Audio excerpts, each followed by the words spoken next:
সুপ্রিয় দর্শক শ্রোতা, সবাইকে বাসু টক্সের পক্ষ থেকে শুভেচ্ছা।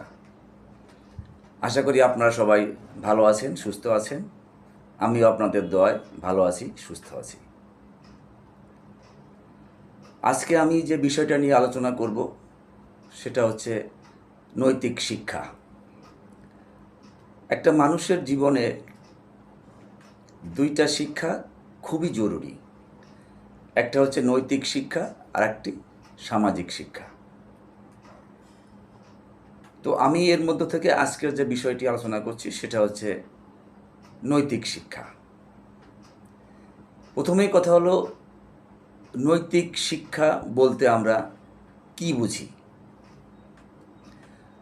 বই পুস্তক আমরা যেটা পড়েছি, যেটা জানি, সেটা হচ্ছে যে শিক্ষার মাধ্যমে শিশুর মধ্যে নৈতিকতার বিকাশ ঘটে এবং জীবন চলার পথে সকল ক্ষেত্রে নৈতিকতার প্রকাশ পায়, তাই নৈতিক শিক্ষা। এখন প্রশ্ন হচ্ছে, এই নৈতিক বিষয়টা কি? এটা যদি আমরা একটু সন্ধি করি তাহলে এটা এইভাবে বলা যায় যে নীতি যোগ ইক সেটা হচ্ছে নৈতিক। এখন এই নীতিটা কি?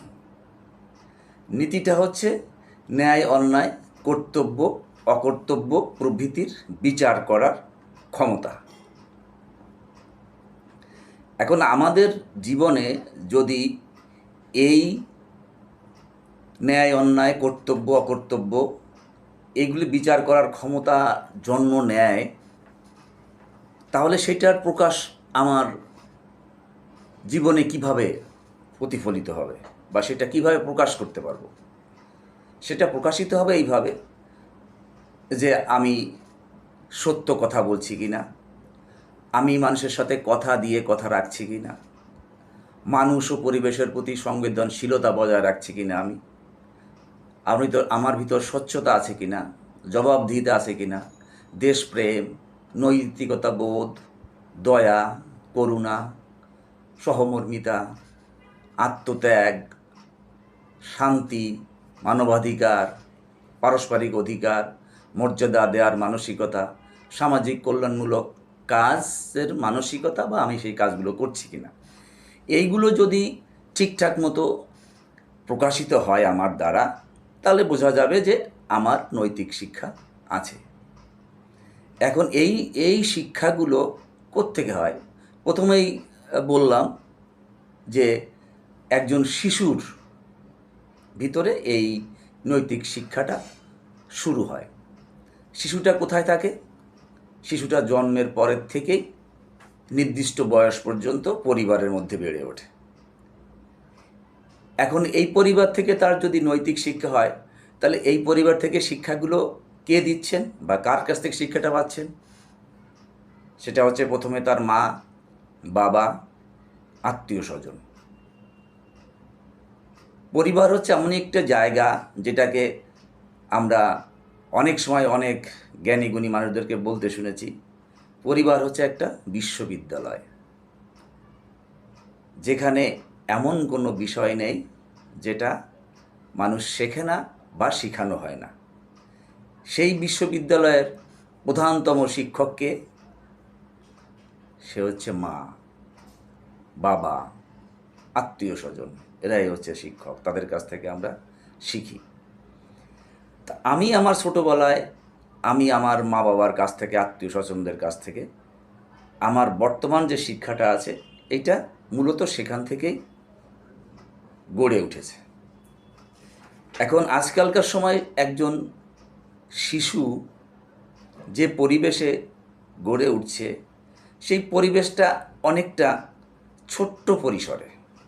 যেমন সেই যৌথ পরিবার এখন একেবারেই নেই বলতে হয়, সব ক্ষুদ্র ক্ষুদ্র পরিবার হয়ে গেছে। সেই পরিবারে আমাদের সন্তানগুলো বেড়ে উঠছে।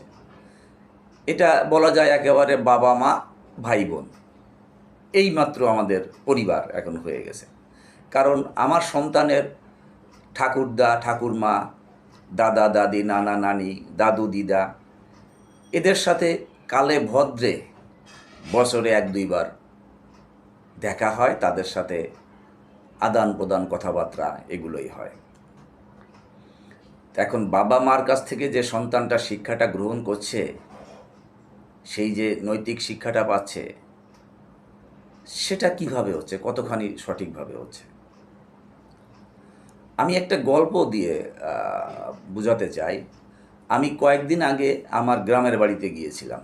আমার জমি সংক্রান্ত একটা বিষয়, প্রতিবেশীর সাথে দ্বন্দ্ব আছে জমির সীমানা নির্ধারণ নিয়ে। তো সেখানে আমি ডেকে জিজ্ঞেস করতে গেলাম সেই পরিবারের যে প্রধান, তাকে ডাকলাম যে সে আছে কি না। সে বাড়িতে নেই। তখন তার স্ত্রী এলেন আমার সামনে এবং সাথে তার একটা সন্তান। তার বয়স কত হবে, এই 10-12 বছর বয়স হবে। এখন আমি যখন এই প্রসঙ্গটা তুললাম, তখন ওই শিশুটির মা আমাকে কিছু একটা বোঝাতে চাইলেন, যেটা এই ঘটনাটা এরকম। এই ঘটনার মধ্যে মাঝখান থেকে তার সন্তানটা, সেই 10-12 বছর শিশুটি বলে উঠল, তুমি এত কেন বলছো কেন? বাবা নেই, বাবা আসুক, তুমি মেয়ে মানুষ, তোমার এত দিয়ে কাজ কি? তুমি যাও যাও, ঘরের মধ্যে যাও। তখন শিশুটাই আমাকে বুঝালো যে কাকা এখন বাবা নেই, বাবা আসলে বাবার সাথে কথা বলবেন। সে যথারীতি ধমক দিয়ে তার মাকে ঘরের ভিতর পাঠিয়ে দিল। মা চলেও গেল তার ধমকটা শুনে। এটা বলার উদ্দেশ্য এটাই যে তাহলে আমার যে সন্তানটা বা যে শিশুটি পরিবার থেকে তার নৈতিকতা বোধ শিক্ষাটা নিয়ে বেড়ে উঠবে, সেখানে সে কেই শিখছে, কি শিক্ষা তার মধ্যে আছে, কি বার্তা তার মধ্যে পৌঁছালো। সে তো এমনি এমনি মন থেকে এটা বলেনি। নিশ্চয়ই তার বাবা তার মায়ের সঙ্গে এই বিষয়গুলো নিয়ে কখনো আলোচনা হলে তখন বলছে, তুমি মহিলা মানুষ, তুমি এটা কি বোঝো, তুমি এত কথা বলো কেন, তুমি চুপ থাকো, মহিলা মানুষের এসব বিষয়ে কথা বলা যাবে না। এই আচরণটা তার বাবা তার মার সঙ্গে করেছে, সেইটা শিশুটি দেখেছে এবং সেইটারই প্রতিফলন তার ভিতরে দেখা গেল। এই রকম সব জায়গায় আমাদের পরিবারে দেখি কি, আমাদের পরিবারের ধরুন আমি যদি কারো কাছে দেনাদার হই, যে সে তার কাছে আমি দেনাদার এবং আমার কাছে সে পাওনাদার, অনেক দিন ধরে আমি টাকাটি তাকে দিচ্ছি না, তিনি আমাকে খুঁজছেন বারবার। কিন্তু যখনই বাসায় এসে দরজা নক করছেন, তখন আমি আমার সন্তানকে বলছি, বাবা তুমি দরজাটা খুলে বলো যে বাবা বাসায় নেই। যথারীতি আমার সন্তানটা তাই করছে, দরজা খুলে বলল, হ্যাঁ আঙ্কেল, বাবা তো এখন বাসায় নেই, আপনি পরে আসবেন। আঙ্কেল যথারীতি চলে গেল। তো এই যে বিষয়টা সন্তানটা বুঝলো যে বাবার কাছে কেউ একজন টাকা পায়, টাকাটা সময় মতো সে দিচ্ছে না, কথাটা রাখছে না, যে কারণে সেই ভদ্রলোক আসছেন এবং তাকে মিথ্যা কথা বাবা বলছেন, এবং সেটা আমার সন্তানটা দেখলো। তাহলে পরবর্তী জীবনে তার এইটা প্রতিফলিত হবে, এটা দেখবে বাবা তো এরকম করেছে, তাহলে আমি এটা করব। অন্যদিকে পরিবারের মধ্যে বাবা মা মধ্যে ঝগড়াঝাঁটি, বিভিন্ন কথাবার্তা হয়, সেই শালীনতা বজায় রেখে কতখানি আমরা আচার আচরণ করি হাজব্যান্ড ওয়াইফের মধ্যে, যেটা আমার সন্তানটা দেখে, সামনে থাকে। সেই আচার আচরণের মধ্যে যদি অশালীনতা থাকে, যদি এমন কোনো কথাবার্তা হয় যেটা আসলে শ্রুতিমধুর নয়, তাহলে সন্তানটিও সেইটা শিখবে। তার পারিবারিক জীবনে যখন আসবে, সেও তার স্ত্রীর সাথে এইরকম ব্যবহার করবে। নতুবা আমার মেয়ে সন্তানটি যে আছে, সেও যদি এটা দেখে শোনে, পরবর্তী জীবনে সেও তার হাজব্যান্ডের সঙ্গে এই ধরনের আচার আচরণ করবে। তো এই যে পরিবার, যে একটা বিশ্ববিদ্যালয় বললাম, এই বিশ্ববিদ্যালয় থেকে আমরা কি শিখছি? আমাদের আবেগ, অনুভূতি, মমত্ববোধ, সহমর্মিতা, অন্যের প্রতি মর্যাদাবোধ, নারীর অধিকার, এগুলো তো এই নৈতিক শিক্ষার মধ্যেই পড়ে। তাহলে এই নৈতিক শিক্ষার মধ্যে যদি এগুলো পড়ে, তাহলে সেই শিক্ষাটা যদি সুশিক্ষা না হয়, তাহলে পরবর্তী জীবনে আমার সামাজিকীকরণে, অর্থাৎ আমার সন্তানটির সামাজিকীকরণে সমস্যা হবে। সমাজ তার কাছে যেটা প্রত্যাশা করবে সেইটা সে সমাজকে দিতে ব্যর্থ হবে। তাহলে আমাদের এই পরিবার যে বিশ্ববিদ্যালয়টা, এখানে আচার আচরণটা এমনভাবে হওয়া উচিত যেটা আমার সন্তান দেখছে এবং শিখছে। ইদানিং আরও দেখেন, ইদানিং শোনা যাচ্ছে কিশোর গ্যাং। এটা এই নোয়াখালীতে কয়েকদিন আগে একটা রিপোর্ট দেখলাম, নোয়াখালী, চিটাগং, কুমিল্লা এই বেল্টে এরকম কিশোর গ্যাং নাকি তৈরি হয়েছে। কিশোর গ্যাংগুলো আগে সিনেমা, গল্প, উপন্যাসে পড়েছি, এখন সেটা আমাদের বাংলাদেশে এখন দেখা যাচ্ছে কিশোর গ্যাং। সব ওই 15, 16, 17, 18, 20 বছরের মধ্যে ছেলেরা, তারা গ্যাং তৈরি করেছে, তারা সমাজে অসঙ্গতিপূর্ণ আচরণ করছে, তারা বিভিন্ন রকমের মাস্তানি করে বেড়াচ্ছে, মুরব্বীদের গায়ে হাত দিচ্ছে। এটা কোন ধরনের শিক্ষা?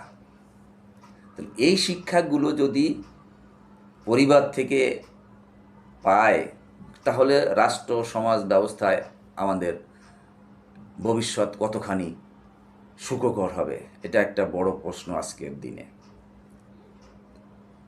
তো বন্ধুরা, এটা খুবই একদম জেনারিক কথাবার্তা বললাম, একদম সাধারণ কথাবার্তা, সবাই এই কথাগুলো জানি, বুঝি, তারপরেও বলা, এই কারণে বলা যে বর্তমান সময়ে এই ঘটনাগুলো খুবই দুঃখজনক এবং অপ্রীতিকর কিছু ঘটনা ঘটছে। সেই ক্ষেত্রে আমি বলি, এই নীতিবোধের জায়গা থেকে, নৈতিকতার জায়গা থেকে সৎ, নিষ্ঠাবান, মর্যাদাবোধ এই জিনিসগুলো যেন আমাদের সন্তানরা শেখে, সেইটা আমরা যেন নজর রাখি। আমরা সবাই ভালো থাকি, সুস্থ থাকি, সেই প্রার্থনা করি সৃষ্টিকর্তার কাছে। সবাইকে ধন্যবাদ।